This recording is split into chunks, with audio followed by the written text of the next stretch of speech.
حضور سیدنا ابو بکر صدیق رضی اللہ تعالی عنہ آپ مصلی امامت پہ نماز پڑھا رہے ہیں، اور حضور علیہ الصلاۃ والتسلیم صلح کروانے کے لیے تشریف لے جا چکے ہیں۔ قبیلہ سے واپس آئے تو اس وقت حضرت ابو بکر صدیق رضی اللہ تعالی عنہ نماز پڑھا رہے تھے۔ صحابہ کرام نے تالی بجا کر عمل تصفیق، بائیں ہاتھ کی پشت پر دائیں ہاتھ کو مار کر یہ مطلع کرنے کی کوشش کی کہ ذرا غور کریں۔ حضرت ابوبکر صدیق رضی اللہ تعالی عنہ بڑی یکسوئی کے ساتھ نماز پڑھتے، دائیں بائیں ادھر ادھر آپ نہ دیکھا کرتے۔ جب آپ نے تصفیق کا عمل سنا، تالی سنی، ذرا نگاہوں کو اٹھایا، حیران رہ گئے کہ میری محبتوں کا مرکز آقا نامدار جلوہ فگن ہو رہے ہیں۔ آپ نے اسی طرح سے مصلی امامت سے پیچھے ہٹنا شروع کر دیا۔ حضور علیہ الصلاۃ والتسلیم نے اشارہ فرمایا کہ آپ نماز پڑھاتے رہیں۔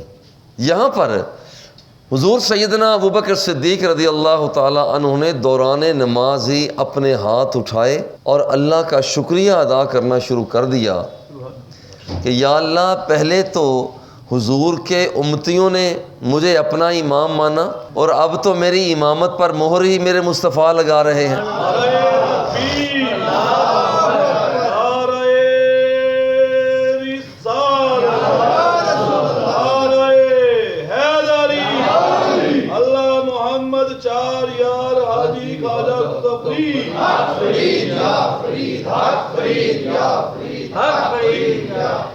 مگر اس کے باوجود حضرت حضور سیدنا ابوبکر صدیق رضی اللہ تعالیٰ عنہ پچھلی صف پہ آ گئے۔ حضور علیہ الصلاۃ والتسلیم مصلی امامت پہ جلوہ فگن ہو گئے، نماز پڑھانا شروع کر دی۔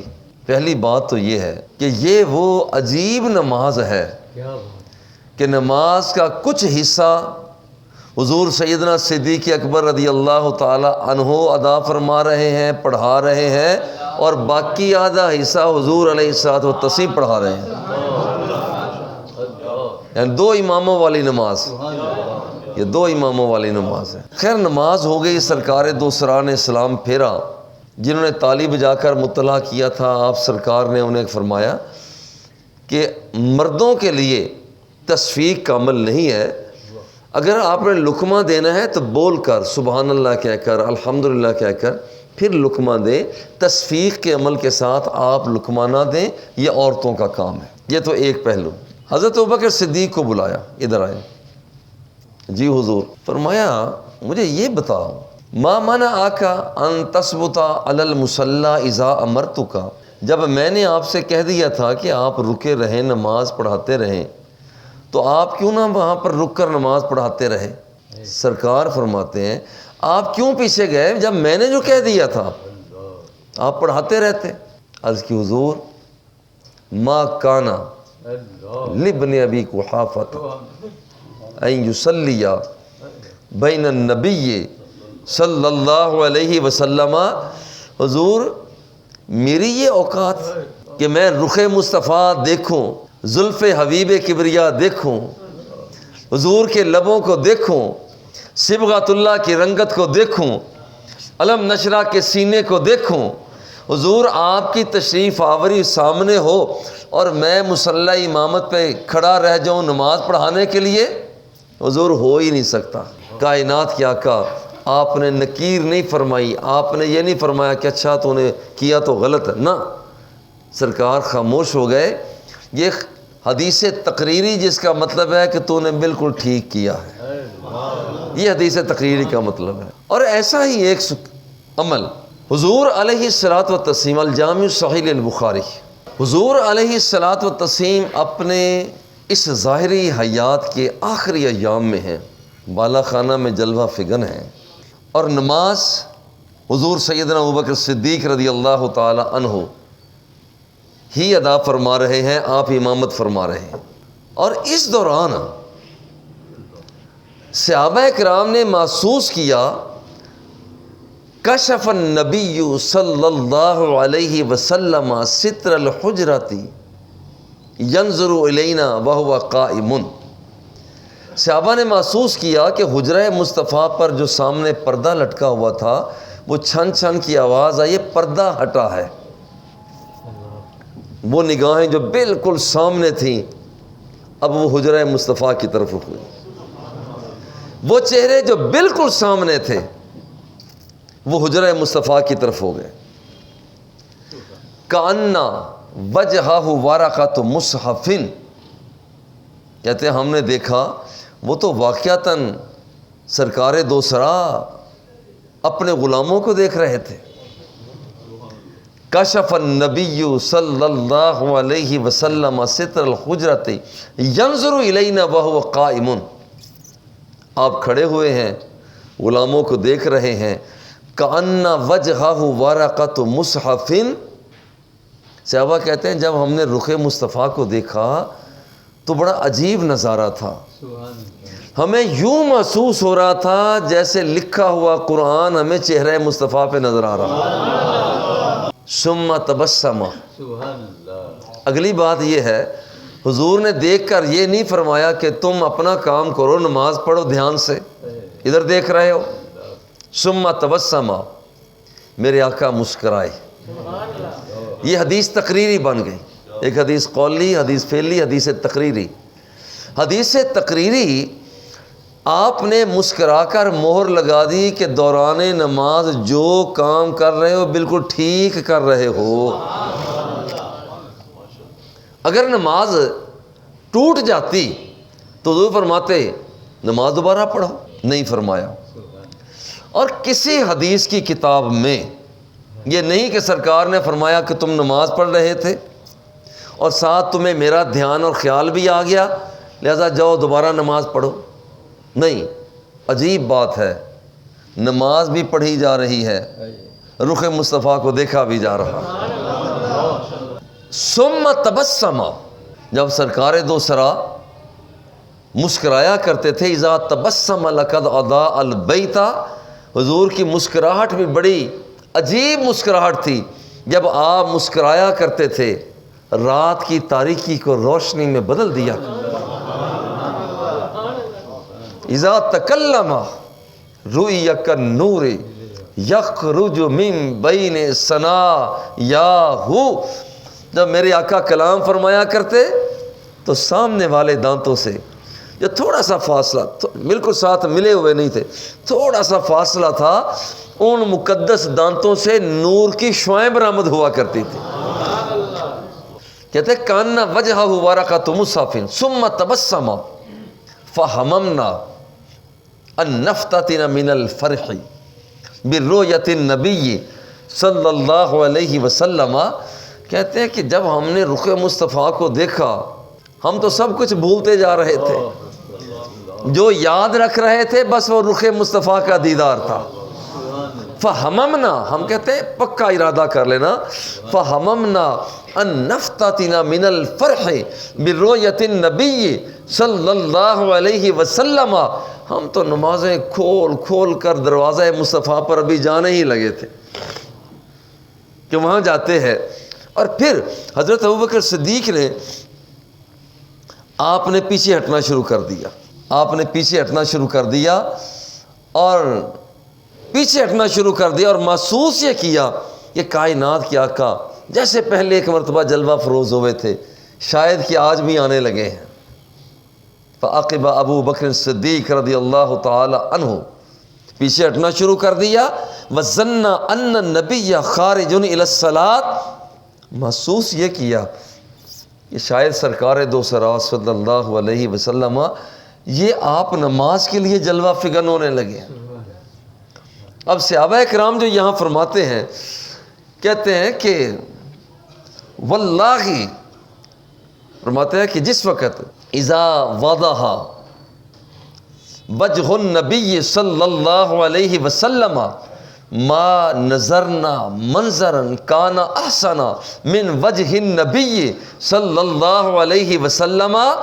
کہتے ہیں ہم نے بڑے بڑے منظر دیکھے ہیں، بڑے بڑے منظر دیکھے. آبشاروں کا منظر بھی ہے، پہاڑوں کا منظر بھی ہے، ندیوں کا نالوں کا منظر بھی ہے، آسمان سے بارش نازل ہونے والی اس کا بھی منظر ہے. بڑے منظر دیکھے، بڑے بڑے منظر دیکھے.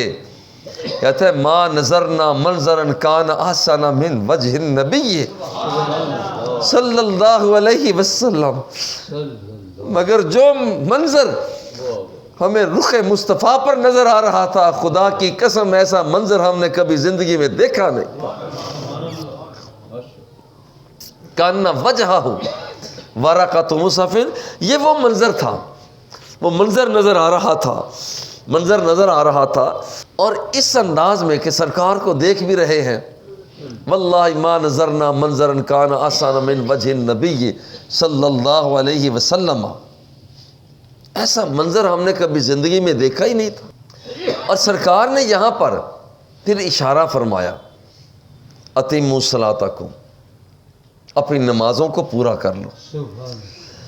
اب یہ ہے صحابہ کا محبت مصطفیٰ کا مظاہرہ.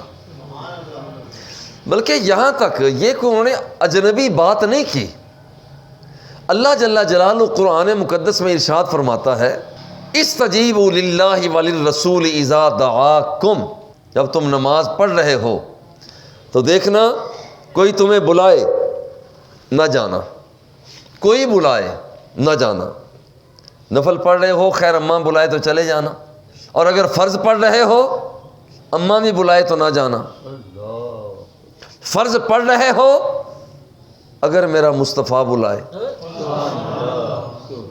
پھر یہ خیال نہ کرنا کہ تمہاری حالت قیام کی ہے، یہ خیال نہ کرنا کہ تمہاری حالت رکوع یا سجدے کی ہے. سجدے میں پڑے ہوئے ہو اور ادھر سے آواز آ جائے، اور کیا وہ خوش نصیبی ہو، آواز آ جائے، آواز آ جائے، ادھر بھی بات سنو. فرمایا استجیبوا للہ وللرسول اذا دعاکم، تمہیں میرا مصطفیٰ جب بھی بلائے، جب بھی بلائے، تم جیسی بھی حالت میں ہو سیدھے دروازہ مصطفیٰ پہ چلے جانا. اور یہاں پر محدثین فرماتے ہیں سرکار کی بات سنو، سننے کے بعد اس طرح کا عمل کر لو، کرنے کے بعد آ کر رپورٹ پیش کر دو. اس کے بعد جہاں سے نماز چھوڑ کر گئے تھے آگے ویسے ہی پڑھنا شروع کر دو، رب ذوالجلال پھر بھی قبول فرما لے گا. کیونکہ یہ کوئی غیر شرعی حرکت تو نہیں ہوئی. حضور علیہ الصلوۃ والتسلیم کائنات کے آقا، آپ کی زیارت کے لیے، دیدار کے لیے یہ صحابہ کرام کا عمل تھا. حضرت عمر فاروق رضی اللہ تعالی عنہ آپ بیت اللہ شریف کا طواف فرمانے کے بعد حجر اسود کے پاس آ کر کھڑے ہو گئے. حجر اسود، انی عالم انک حجر، مجھے پتہ ہے کہ تو پتھر ہے. ایک حدیث پاک میں آتا ہے انک لا تنفع ولا تضر، نہ تو نفع دے سکتا ہے نہ نقصان دیتا ہے. ایسے یہاں پر محدثین کرام تبصرہ میں لکھتے ہیں کہ ذاتی طور پر تو یہ نفع نقصان نہیں دیتا، لیکن رب کی عطا کے ساتھ نفع یہ پتھر اتنا دیتا ہے جو اسے چومتا ہے چومنے والے کے سارے گناہوں کو چوس لیتا ہے، یہ رب کی دی ہوئی عطا سے. آپ وہاں پر کھڑے ہو گئے، کھڑے ہو کر فرمایا حجر اسود دیکھ، مجھے پتہ ہے کہ تو پتھر ہے، مگر میں تجھے چومنے کے لیے بڑا بے تاب ہوں. کیوں؟ تجھے چومنے کے لیے بے تاب اس لیے ہوں کہ یہاں پر لو لم ارا حبیبی صلی اللہ علیہ وسلم قبلک او استلمک ما قبلتک ولا استلمتک، میں بے تاب اس لیے ہوں کہ تجھے میرے مصطفیٰ نے چوما ہے. اور یہ عمل صحابہ کرام کا یہ ہے محبت مصطفیٰ کا عمل. حضور سیدنا عمر فاروق رضی اللہ تعالی عنہ، آپ کا یہ عمل کہ آپ دیوانگی کے ساتھ آگے بڑھتے ہیں. اور اس موقع پر حضور علیہ الصلوۃ والتسلیم کا نام نامی، اسم گرامی اور پھر حجر اسود سے باتیں کرنا، یہ ساری محبت مصطفیٰ کی باتیں ہیں. صحابہ کا ذرا غور کریں کہ محبت کا انداز کیا تھا. حدیبیہ کے موقع پر کافروں نے اپنا ایلچی بنا کر بھیجا عروہ بن مسعود کو کہ جاؤ جا کر محمد سے بات کرو کہ وہاں اسے ہم نے بیت اللہ کی طرف نہیں آنے دینا. وہ ان دنوں میں ان کا طوطی بولتا تھا، انہوں نے منع کیا. جو کچھ عروہ بن مسعود جو ابھی تک رضی اللہ تعالی عنہ نہ بنے تھے، واپس جا کر کہا میرے بھائیوں مکے والوں، محمد کے ساتھ مقابلے کا خیال ہی چھوڑ دو۔ انہوں نے کہا عجیب بات ہے، اور تجھے ہم نے اپنا ایلچی بنا کر بھیجا اور آ کر تو اسی کی بولی بولنا شروع کر دی ہے۔ انہوں نے کہا دیکھو میں شاہان عرب و عجم کے پاس گیا، جو کچھ میں نے دروازہ مصطفیٰ پر دیکھا ہے، خدا کی قسم شاہان عرب و عجم کے ہاں میں نے ایسا احترام کہیں بھی نہیں دیکھا ہے۔ انہوں نے کہا کیا دیکھ کر آئے ہو؟ اچنبے کی بات، کیا دیکھ کر آئے ہو؟ انہوں نے کہا میں نے دیکھا حضور علیہ الصلوۃ وضو فرما رہے تھے۔ انہوں نے کہا کہ میں نے دیکھا اذا تودع کادوا یقتتلون علی وضوئہ۔ انہوں نے کہا کہ میں نے دیکھا کہ محمد اپنے چہرے کو دھو رہا ہے، اپنے ہاتھوں کو دھو رہا ہے، سر پر پانی لگا رہا ہے، پاؤں کو دھو رہا ہے صلی اللہ علیہ وسلم، اور وہ پانی جو اس بندے کے چہرے کو مس کرتا، ہاتھوں کو مس کرتا، پاؤں کو لگتا، وہ ابھی زمین پر گرتا نہیں تھا، ابھی زمین پر نہیں گرتا تھا کہ اس کے چاہنے والے ہاتھوں کو نیچے پھیلا لیا کرتے، ہاتھوں کو نیچے پھیلاتے۔ جس خوش نصیب کے، اور لفظ ہے یہاں پر اقتتلوا، اذا تودع کادوا یقتتلون علی وضوئہ۔ اقتتال کہتے ہیں کہ وہاں پر اسے پیچھے ہٹانا، اقتتال جھگڑنا۔ سادہ سا مطلب یہ ہے یار پیچھے تو ہٹنا، یار تو پیچھے ہٹنا ذرا، یار پیچھے ہٹنا ذرا، مجھے آگے بڑھ لینے دے، یار تو پیچھے ہٹنا ذرا۔ وہ کہتا میں کیوں پیچھے ہٹوں، تو پیچھے ہٹ جا۔ بس آگے یہ اقتتال، آگے بڑھتے ہیں اور اپنے ہاتھوں پہ تھامتے ہیں، اور وہ پانی جو ہاتھوں کو لگ جاتا، جھومتے چومتے، چہرے پہ ملتے، سینے سے لگاتے۔ اور دوسرا صحابی رسول، وہ جنہیں ابھی تک یہ پانی دستیاب نہ ہوا ہوتا، تو پوچھتا یار تیرے ہاتھ پر حضور کا پانی مبارک لگا؟ ہاں لگا ہے، کچھ اس میں تری؟ بھئی وہ تو میں نے سینے پہ مل لیا، وہ تو میں نے چہرے پہ لگا لیا۔ وہ کہتے یار تیرے ہاتھ پر لگا تو تھا نا، لگا تو تھا نا۔ وہ جو لگا تھا وہ ہاتھ پر ہاتھ مل کر اپنے چہرے پہ پھیر لیا کرتے تھے۔ یہ صحابہ کرام کا محبت اور پیار۔ اور یہاں پر دوسری بات جو کہی، اچھا یار یہ تو بڑی عجیب بات ہے، دوسری بات کیا دیکھی تو نے؟ انہوں نے کہا میں نے ایک اور دیکھا، واللہ قسم اٹھا کر کہا، ان یتنخم نخامتن الا وقعت فی کف رجل فدلک بها وجہہ وجسمہ۔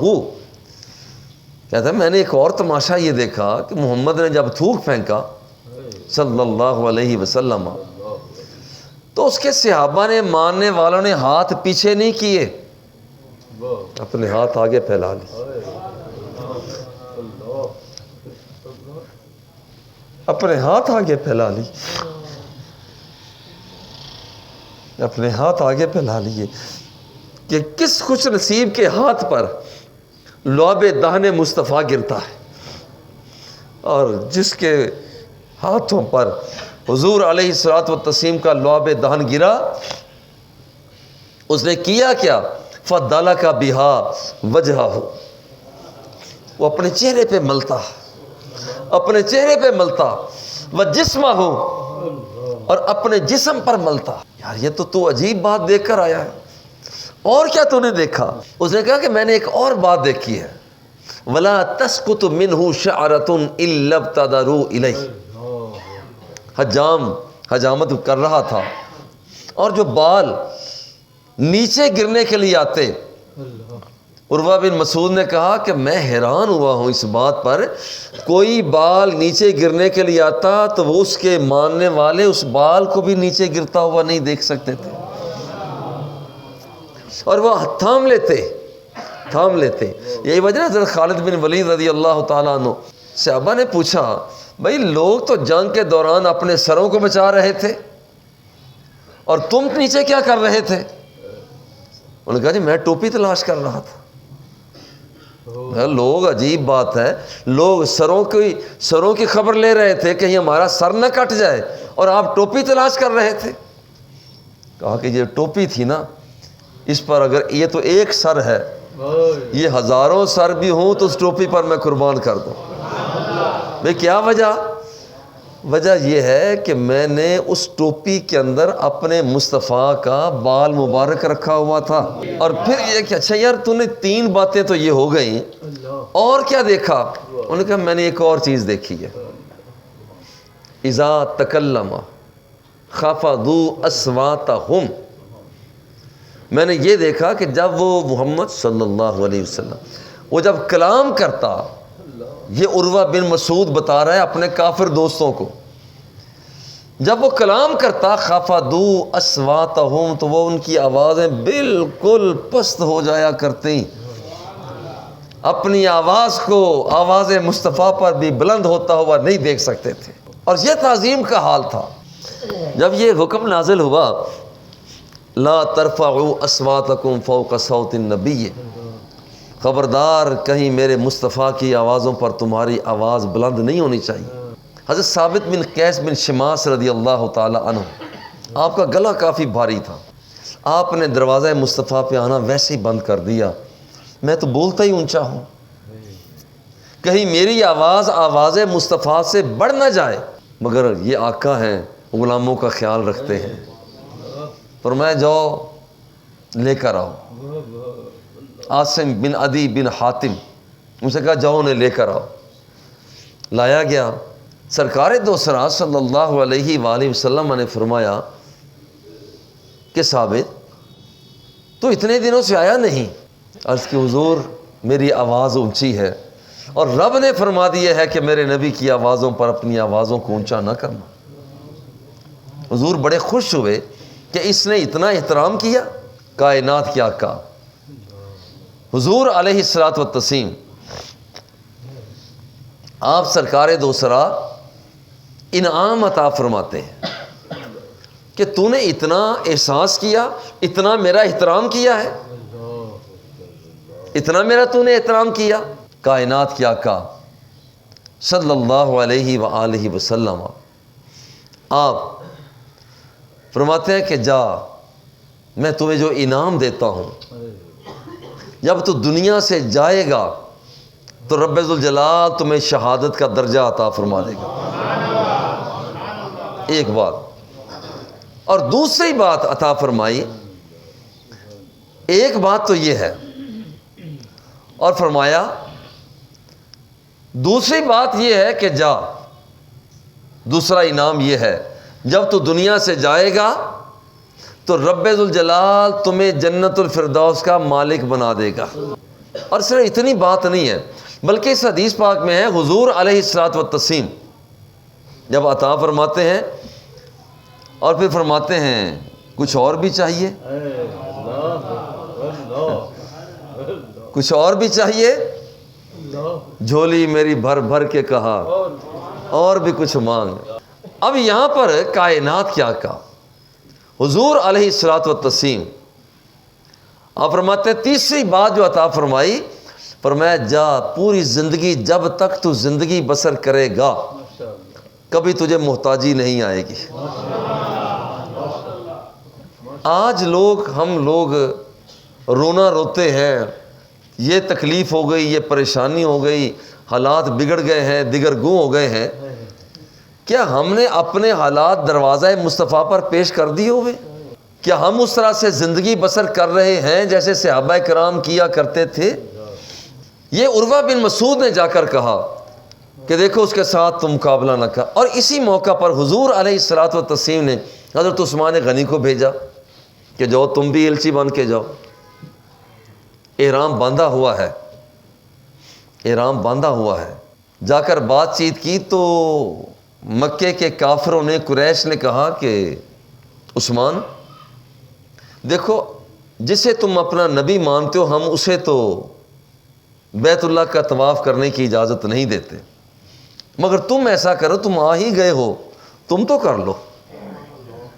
اللہ اکبر، سامنے بیت اللہ شریف ہے اور کہا جا رہا ہے جاؤ بیت اللہ کا طواف تم کر لو۔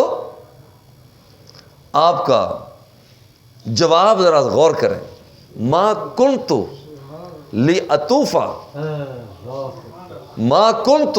لِأَطُوفَ حَتَّى يَطُوفَ بِهَا النَّبِيُّ صلی اللہ علیہ وسلم، تم مجھے کہتے ہو میں بیت اللہ کا طواف کر لوں، خدا کی قسم جب تک یہ نگاہیں اپنے آقا نعمت کو، اپنے مصطفیٰ کو طواف کرتے ہوئے نہیں دیکھ رہی تھی، لاکھ مرتبہ بھی کہو تو میں بیت اللہ کا طواف نہیں کروں گا۔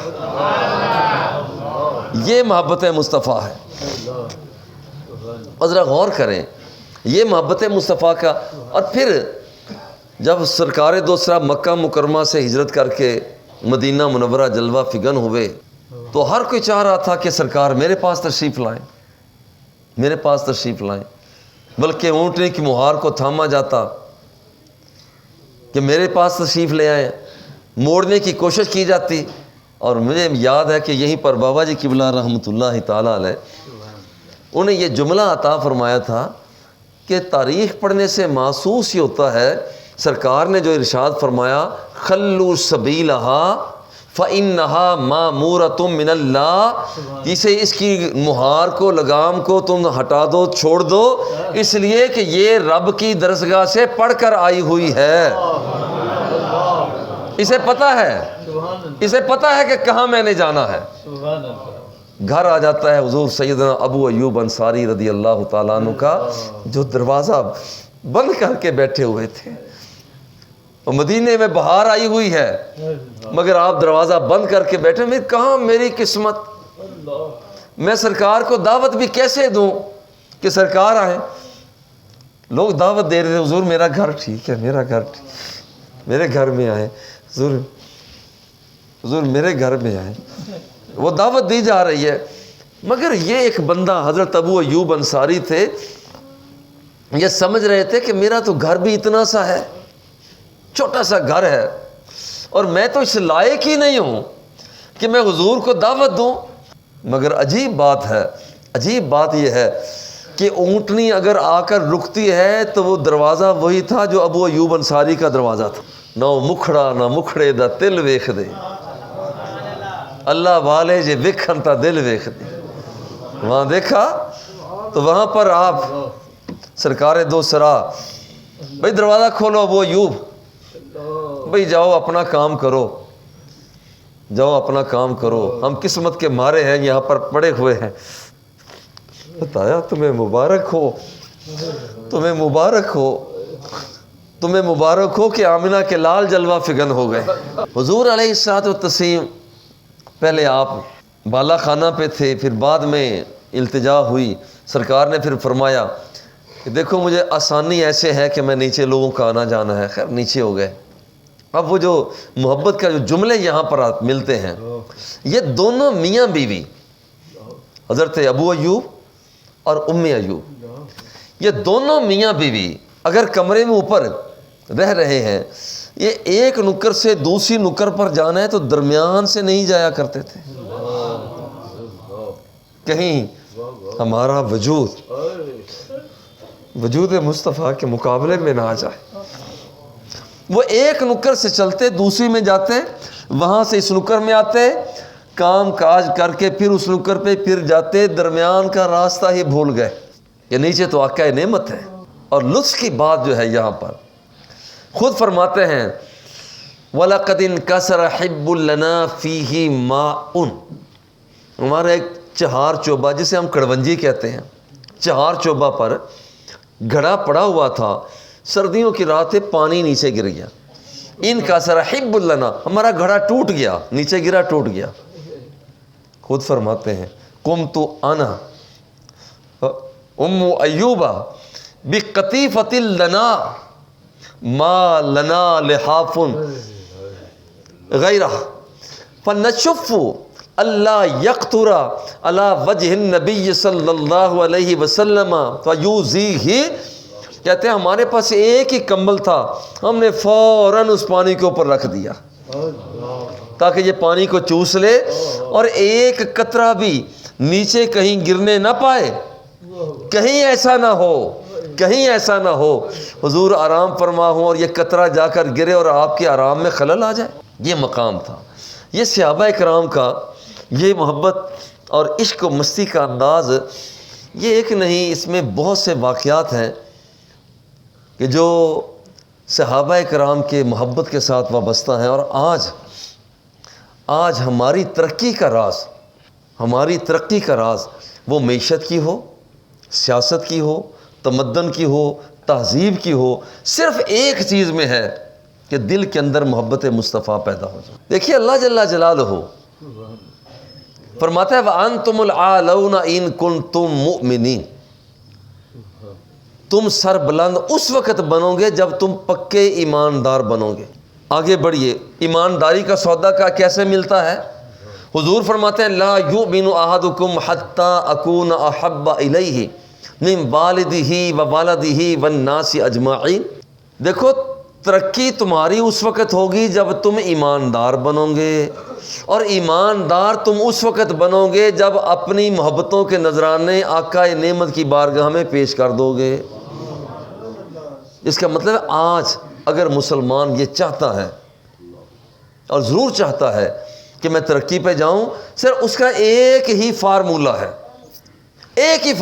ہے کہ حضور علیہ الصلوۃ والتسلیم کے ساتھ انتہائی زیادہ محبت، ماں کی اتنی محبت نہ ہو، باپ کی اتنی محبت نہ ہو، رشتہ داروں کی اتنی محبت نہ، دولت کی، گھن گرج کی، اپنے سٹیٹس کی، بلندی کی، عروج کی وہ محبت نہ ہو جتنی محبت دروازہ مصطفیٰ کے ساتھ۔ بس اتنی بات ہے۔ آج اگر ہم چاہتے ہیں تو پھر محبت مصطفیٰ صلی اللہ علیہ وآلہ وسلم اس سے ہم وابستہ ہو جائیں۔ دنیا بھی انہی کی ہے اور آخرت بھی انہی کی ہے جو دروازہ مصطفیٰ کے ہو جایا کرتے ہیں۔ وصلی اللہ تعالی علی حبیبہ وآلہ واصحابہ اجمعین۔